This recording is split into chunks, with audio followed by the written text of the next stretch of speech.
നമസ്കാരം.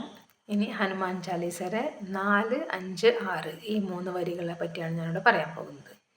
അപ്പം 4ാമത്തെ വരി ഇങ്ങനെയാണ്: കഞ്ചന ഭരന ബിരാജ് സുബേസ കാനന കുണ്ടൽ കുഞ്ചിത് കേസ. അപ്പം ഈ ഭാഷയുടെ ഒരു പ്രത്യേകതയാണ്.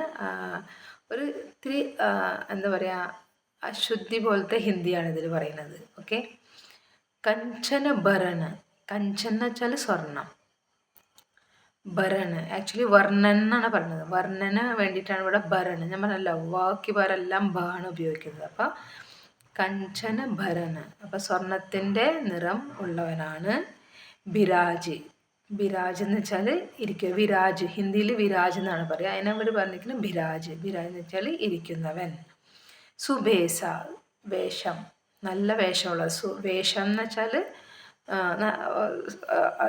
നമ്മുടെ ഡ്രസ്സ് ഇട്ടിരിക്കുന്നത്. പക്ഷെ എങ്ങനത്തെ ഡ്രസ്സാണ്? സുവേഷ, നല്ല വേഷമാണ് ധരിച്ചിരിക്കുന്നത്. അപ്പം കഞ്ചന ഭരണ് ബിരാജ് സുബേസ, അപ്പം സ്വർണത്തിൻ്റെ കളറായിട്ടുള്ളവനും നല്ല വേഷം ധരിച്ചിരിക്കുന്ന ആളാണ് ഹനുമാൻ സ്വാമി.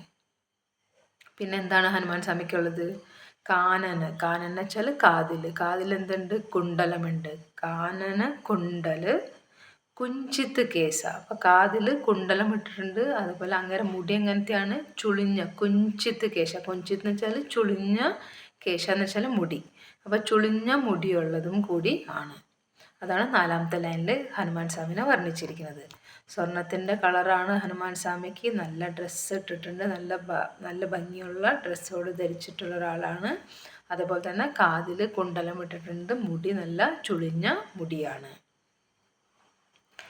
ഇനി 5ാമത്തെ ലൈൻ, വീണ്ടും ഹനുമാൻ സ്വാമിനെ പറ്റി ഞാനിവിടെ പറയുന്നത്. എന്താണ് 5ാമത്തെ ലൈൻ?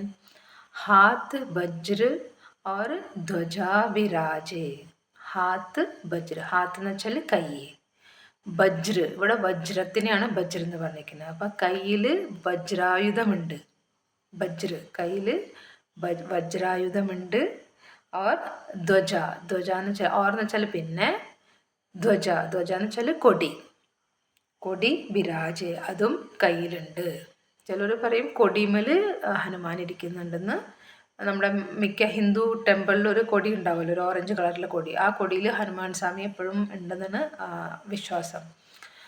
ഇവിടെ എങ്ങനെയും പറയുന്നുണ്ട്, എപ്പോഴും ഹനുമാൻ സ്വാമിയുടെ കയ്യിൽ കൊടിയും ഉണ്ടായിരിക്കുന്നു. അപ്പം കയ്യിൽ വജ്രായുധമാണ് ഉള്ളത്, അതേപോലെ തന്നെ ഒരു കൊടിയും ഉണ്ട്. പിന്നെന്താണുള്ളത്? കാന്തേ മൂഞ്ച് ജനേവു സാജെ. കാന്തേ, കാന്തേ എന്ന് വെച്ചാൽ തോളിൽ. തോളിൽ എന്താണുള്ളത്? മൂഞ്ച് ജനേ. മൂഞ്ച് എന്ന് പറഞ്ഞാൽ ഒരു തരം പുല്ലാണ്. ഹിന്ദിയിൽ പറയുന്ന ഒരു തരം പുല്ലാണ് മൂഞ്ച്. അതിൻ്റെ ജനേവു, ജനേവു എന്ന് വെച്ചാൽ പൂണൂല്. ജനേവു സാജെ, അത് തോളിൽ കൂടെ ഇട്ടിട്ടുണ്ട്. അപ്പം ആദ്യം നമ്മൾ പറഞ്ഞു സ്വർണത്തിൻ്റെ കളറാണ്, പിന്നെ നല്ല വേഷം ധരിച്ചിട്ടുണ്ട്, പിന്നെ നല്ല കാതിൽ കുണ്ടലം ഇട്ടിട്ടുണ്ട്, നല്ല ചുളിഞ്ഞ മുടിയുള്ള ആളാണ്. പിന്നെ 5ാമത്തെ ലൈനിൽ പറഞ്ഞത് കയ്യിൽ വജ്രായുധമുണ്ട്, അതേപോലെ തന്നെ ഒരു കൊടിയുണ്ട്. അതുകൂടാണ്ട് നമ്മുടെ തോളിൽ പൂണൂല് ഇട്ടിട്ടുണ്ട്. മൂഞ്ചെന്ന് പറയുന്ന ഒരു തരം പുല്ലാണ്, അതുകൊണ്ട് ഉണ്ടാക്കിയ പൂണൂല് ധരിച്ചിട്ടുമുണ്ട്. 6ാമത്തെ ലൈൻ പറഞ്ഞത് ശങ്കർ സുബന് കേസരി നന്ദന് തേജ് പ്രതാപ് മഹാജഗവന്ദൻ.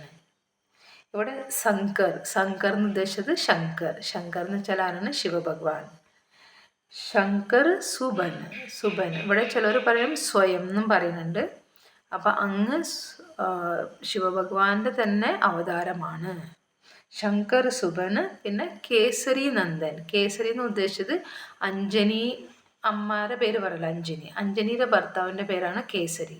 അപ്പം അങ്ങ് അഞ്ജനി പുത്രനായതുകൊണ്ട് തന്നെ കേസരി പുത്രനുമാണ്, കേസരിയുടെ നന്ദനം കൂടിയാണ് അങ്ങ്. അപ്പം അങ്ങ് ശിവൻ ഭഗവാന്റെ അവതാരമാണ്, അതുപോലെ തന്നെ കേസരിയുടെ നന്ദനനും കൂടിയാണ്, പുത്രനും കൂടിയാണ്. തേജ് പ്രതാപ്, അങ്ങനെ പ്രതാപം എങ്ങനെയാണ്? തേജാണ്. തേജ് എന്ന് വെച്ചാൽ നല്ല തേജസ് ഉള്ളതാണ്, പ്രതാപമുള്ളതാണ്. അതേപോലെ തന്നെ മഹാജഗബന്ധന്, മഹാജഗബന്ധൻ എന്ന് വെച്ചാൽ മഹാ എന്ന് വെച്ചാൽ ഈ ഫുൾ ജഗ്, ജഗ് എന്ന് വെച്ചാൽ യൂണിവേഴ്സ്. അപ്പോൾ ഈ 3 യൂണിവേഴ്സ് 3 ലോകത്തിനും പറ്റി എല്ലാവരും, അപ്പോൾ ആ 3 ലോകത്തിലും അങ്ങയെ എല്ലാവരും വന്ദിക്കുന്നുണ്ട്. അപ്പോൾ അങ്ങനത്തെ ആളാണ് ഹനുമാൻ സ്വാമി. ശങ്കർ സുവൻ, ഞാൻ വീണ്ടും പറയാണ്, ശിവഭഗവാന്റെ അവതാരമാണ്. അതേപോലെ തന്നെ കേസരി നന്ദനും കൂടിയാണ്. തന്നെയല്ല അങ്ങ് ഭയങ്കര തേജസ്, നല്ല പ്രതാപം, നല്ല തേജസ്സുള്ള ആളാണ്. അതുപോലെ തന്നെ എല്ലാ ലോകങ്ങളും 3 ലോകങ്ങളും അങ്ങയെ വന്ദിക്കുന്നുണ്ട്. അപ്പം ഇതാണ് 4, 5, 6 ഈ 3 ലൈനിൻ്റെ അർത്ഥം. എല്ലാവർക്കും മനസ്സിലായെന്ന് വിചാരിക്കുന്നു. Thank you.